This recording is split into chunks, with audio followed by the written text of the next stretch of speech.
Hello there, I'm Amira David. This is Boom Bust, and these are the stories we are tracking for you today.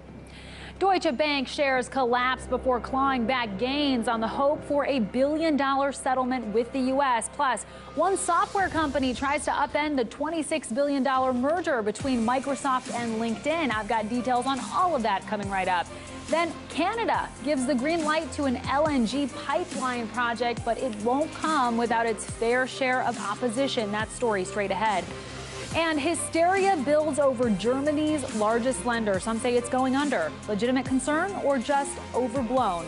Ed Harrison will break it down in The Big Deal. That and more lined up for you on today's show. Don't go anywhere. It all starts right now.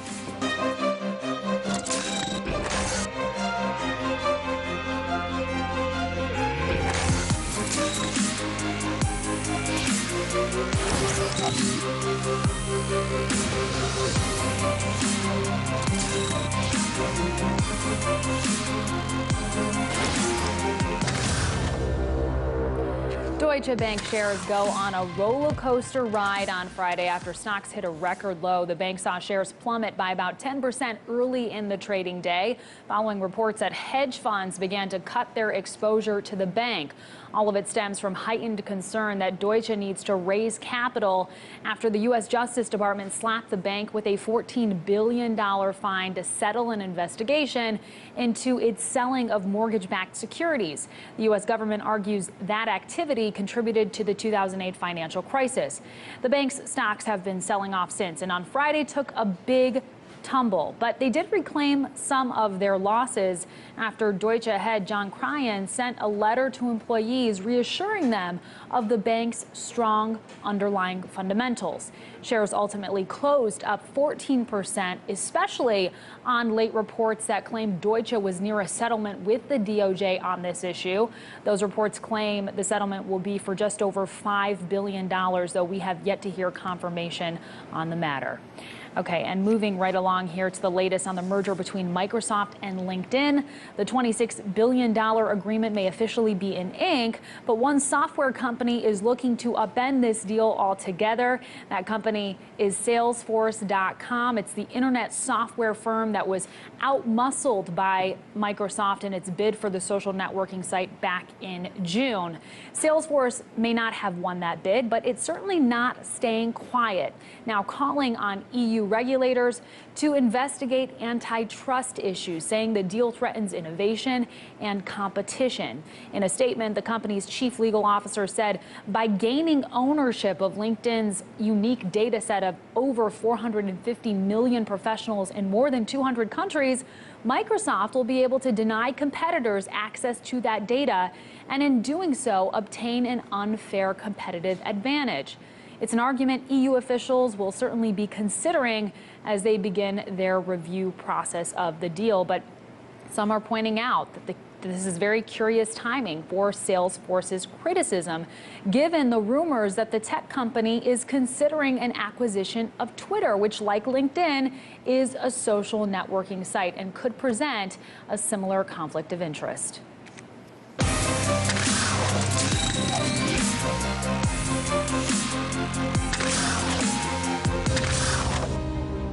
Well, on Thursday, a typical morning commute in the U.S. state of New Jersey turned deadly after a train crashed through the station platform, killing one and injuring hundreds. Though the investigation into what happened is still underway, the question is what this might mean in the context of U.S. infrastructure. Boom Bust's Bianca Fascini has the details. One day after the horrific train crash in Hoboken, we've learned some of the facts surrounding the incident. We know that the identities of the woman who was killed and the engineer who was operating that NJ Transit train. We also know that scores of commuters were injured and that the crash caused a lot of destruction at the station. What we don't know, and probably won't for a while, is what caused the train to crash. But that hasn't stopped some people from pointing fingers at the state of U.S. infrastructure. The American Society of Civil Engineers famously gave America a D+ on their most recent infrastructure report card, in which they noted our infrastructure systems are failing to keep pace with the current and expanding needs, and investment in infrastructure is faltering. And you could argue that's especially true in New Jersey. NJ Transit officials have still not explained how they'll make up for a $45 million budget shortfall this year. They've also provided no reason for not completing the installation of positive train control, which they said they planned on doing last year. It's unclear if that extra protection would have been able to prevent Thursday's crash, and New Jersey Governor Chris Christie refused to comment on it, though it wouldn't be the first time commuters in the New York metro area had to wait through delays. As the rest of the story unfolds, it will undoubtedly keep the spotlight on NJ Transit and other railroads across the country. Indeed, another tragic accident. And as far as I understand, this railway is supposed to be one of the safest, if not the safest in the country. Is that right? Right, and it ultimately still is. Traveling on rail is the safest way for commuters to get to and from work every day in this country. It's just high-profile incidents like this that make people assume otherwise. On the other hand, infrastructure spending has obviously been faltering in certain states across the country, including New Jersey. So in the long term, if they still don't, figure it out, it could get worse and lead to other terrible incidents like this. Hopefully this is a huge reminder that we need to upgrade our railway infrastructure and especially get those automatic braking systems incorporated across the country. Bianca Vicini, thank you so much for that. And now we turn to Canada, where the government has approved a liquefied natural gas pipeline, which will help move millions of tons of fuel to Asian markets annually. It's been deemed one of Canada's largest resource development projects in history, but the initiative is not without controversy. RT's Alex Mihailovich has been following this story for us from Toronto. Alex, this is obviously a major infrastructure project that will feed into some of the world's largest markets, as I just mentioned. What is this supposed to mean really for the Canadian economy? Look, it's a Pacific Northwest liquefied natural gas pipeline. We're talking about a major project here. It's backed by Petronas, which is an energy giant out in Malaysia. They're the guys that are putting a lot of money behind this. And let's break down this project, because it's important to know the facts about what we're talking about here. It's 600 miles worth of pipeline that we're talking about that's going to go through some of the most pristine forests and areas of British Columbia or Canada at all. It's a very sensitive ecological area in the sense that there's a lot of wildlife there, all the way to the Pacific coast, where we're going to see, the salmon spawning grounds and a lot of fish, and there, of course, there's fisheries in that area. So there's a lot of sensitive areas. Now, we're looking at 19 million tons of liquefied natural gas being moved to Asia annually, a lot of it going to China and Japan. The project's going to cost $36 billion.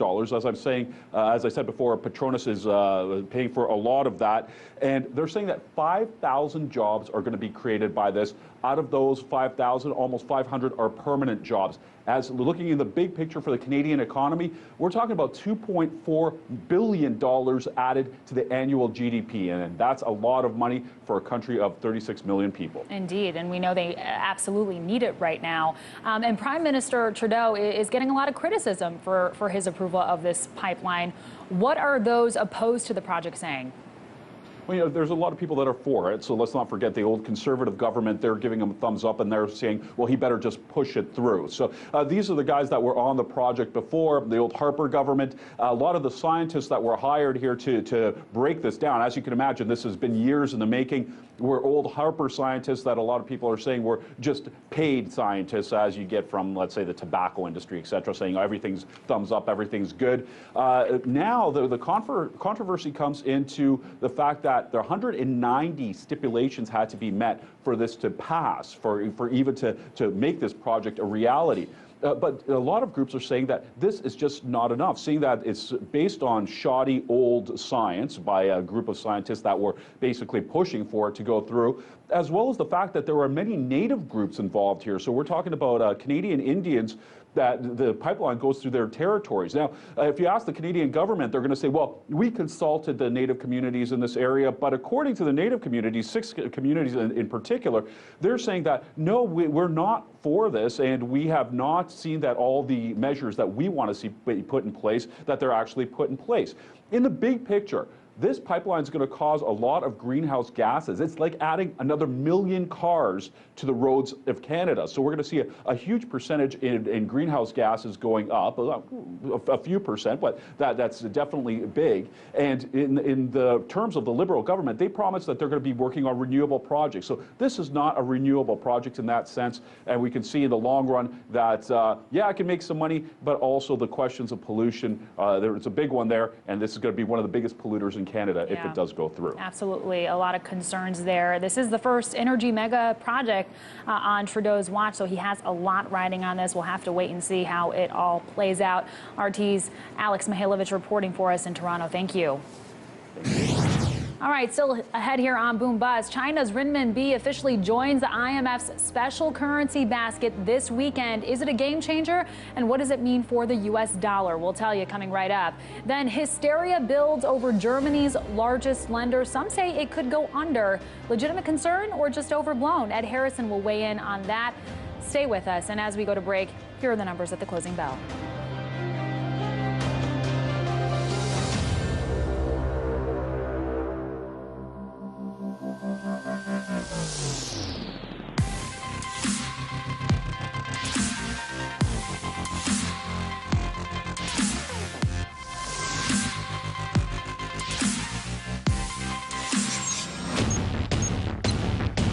A vote for Kennedy would avoid nuclear crisis. A vote for LBJ was a vote for the Vietnam War. A vote for Reagan sent the Berlin Wall crashing down. A vote for Bush was a vote to invade Iraq. Not once, but twice. Your vote for President of the United States Will echo worldwide. On Election Day, we go worldwide. worldwide. Only on RT. What'd you have for breakfast yesterday? Why would you pick those shoes? How fast is your Wi-Fi? What's your dog's name? Why'd you name him that? What's your biggest fear in life? Ever been on a hayride? When's the last time you read a book? What would you say if you ever met the Pope? Who's the best quarterback of all time? What's one topping that doesn't belong on a pizza? Now I've interviewed you too. Question more. Earlier today, President Obama Senate Republicans previously stated that the component responsible for poisoning people in Flint. There's always hope. That's what goes Trump on is with making a lot of politicians. noise. What are Makes women it supposed to do? Here's something else we know. between the U.S. Lawyers and at the Cuba. ACLU have already Some degree of loss in It's a business. huge difference. following the announcement, oil prices. Nobody's talking about this story because it's garbage. Real, genuine, and significant change.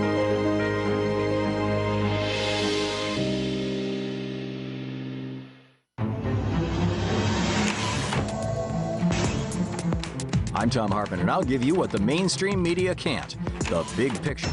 There's been no charges filed. Preserve, protect, and defend. Political revolution. And when you question more, you find what you're looking for. This is the legislative branch of the parliament. We'll go deeper, investigate, and debate, all so you can get the big picture.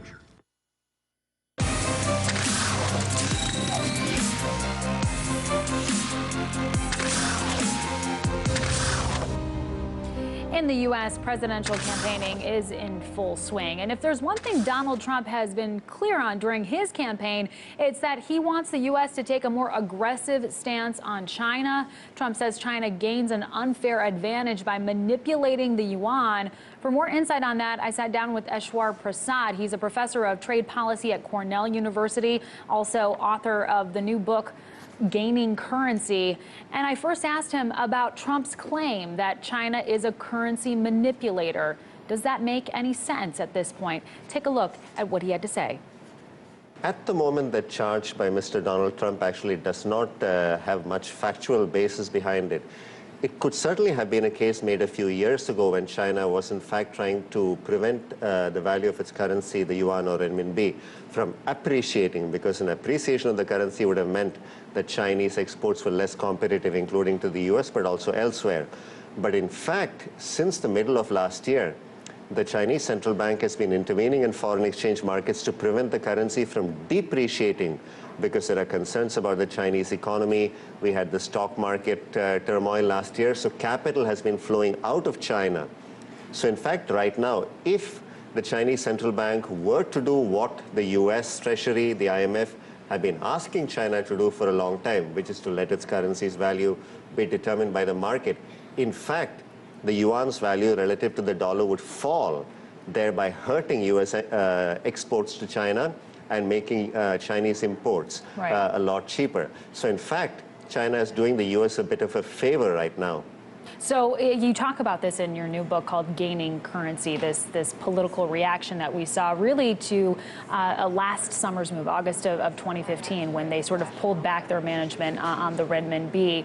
And you said, and as you were just alluding to here, that it was really clever timing, right, for China to do it. That's exactly right. The Chinese managed to pick the time which was very, very convenient for them, but not convenient for the US or for the rest of the world, because for about a decade, the US Treasury and the IMF had been telling China, let your currency's value be determined by the market, which would have meant the yuan would appreciate. Right. But they chose a time when it worked very well in their favor. But then it set off so much turmoil because people thought they were trying to make the currency depreciate so it could help the Chinese economy, which was going through a rough patch at the time. So that spooked markets, led to a lot of capital flowing out. So then they had to get back into the market to prevent it from falling too fast. Right. So it's very convenient timing for them, though. In this book, you make the case for the growing significance of the renminbi, particularly now and moving forward. Talk to me about the biggest signals that indicate to you that that is, in fact, the case. So the Chinese currency has only recently started playing a major role in international finance, really only over the last 4 or 5 years. And what has happened is that the yuan now plays a significant role as a payment currency, that is for intermediating trade and finance transactions. The renminbi still accounts for only about 2.5% to 3% of global payments. Most payments are still intermediated in dollars or other major currencies like the euros. So 3% may not seem like a big deal, but going from zero just about 4 to 5 years ago to 3% in such a short period already makes the yuan the 5th or 6th largest payment currency in the world. So on that front, there is progress. China's currency is also being held as a reserve currency by foreign central banks around the world, which means that part of their foreign exchange reserves are held in renminbi-denominated assets. So on that front, too, China is making progress. And it's sort of remarkable because China doesn't have what are considered the traditional attributes of a reserve currency. It does not have an open capital account, which means it's not that easy for foreign investors to move into and out of China in terms of financial capital. And China does not have a market-determined exchange rate. Traditionally, these used to be seen as essential for a currency to become a reserve currency. But because of China's sheer economic clout, it is now the second largest economy in the world. It is an economy that accounts for about 12% of global trade. And since the global financial crisis, China has contributed even more to global growth than the US or indeed any other economy. So it's a huge economy, and size has pulled the RMB along. Absolutely. And we know this Saturday, October 1st, it's going to enter the SDR, the IMF's SDR currency basket. And this is something we know they have been working on getting done for years now. How do you perceive this, or how should we be perceiving this? Is it a game changer for them? So this is a symbolically momentous event for China and indeed for global finance, because the artificial currency unit that the IMF has, called the special drawing rights, now has 4 of the elite reserve currencies: the dollar, the euro, the Japanese yen, and the British pound sterling. So now the Chinese renminbi joins that group. But is the IMF seal of approval going to immediately change market perceptions about the RMB? I don't think it'll be a game changer, because ultimately what matters to foreign investors, including foreign institutional investors, but also foreign central banks, is whether they can get into and out of the Chinese markets easily, and whether there are good, high-quality renminbi-denominated financial assets that they can acquire. And on that front, the progress has been much more limited. So China has been trying to develop its corporate bond markets, its government bond markets, but those are not very well developed still, and foreign investors don't exactly trust the Chinese government when it says that if foreign investors come into China, they can take out their money as they please. So that's going to prevent the renminbi from becoming a major international currency unless China moves forward. But having said that, the inclusion of the renminbi in the SDR basket was very important for China's own development, because the IMF had set out a checklist of things that China needed to do in order for the RMB to be considered for inclusion in the SDR basket. Improving financial markets, liberalizing interest rates, fixing the banking system at least to some extent. And did they do all of those things? They managed to tick off all the boxes. Now, they made some of those reforms in principle, and there are questions about whether they really mean it when they say they did certain things. Going back to our discussion about the exchange rate, the IMF had asked them to make the currency's value be more determined by the market, which is why they moved in early August to free up the currency. But now again, they've gone back to intervening in foreign exchange markets. So they committed to doing all the right things. On most things, they delivered not just in principle, but also in practice. But certainly there is a bit of a gap between what they promised to do and what they fully delivered. Yeah. Now, how much weight do you expect it to carry within that basket? It's going to have a weight of about 11%, 10.9% to be precise, which is quite remarkable. Now, of course, the total weight of all the currencies in the SDR basket has to remain at 100. So one interesting question is, if the RMB enters the basket with a weight of close to 11%, which currencies lost weight? Right. The interesting thing is that the share of the US dollar remains almost exactly the same, because the IMF uses a particular formula about how important an economy is in global trade and finance. And using that formula, the RMB has a weight of 11%, and almost that entire 11% comes out of the shares of the euro, which lost about 7 to 8%, and the Japanese yen and the pound sterling, which lost about 2% each. So the dollar supremacy doesn't seem to have been challenged, at least in this measure.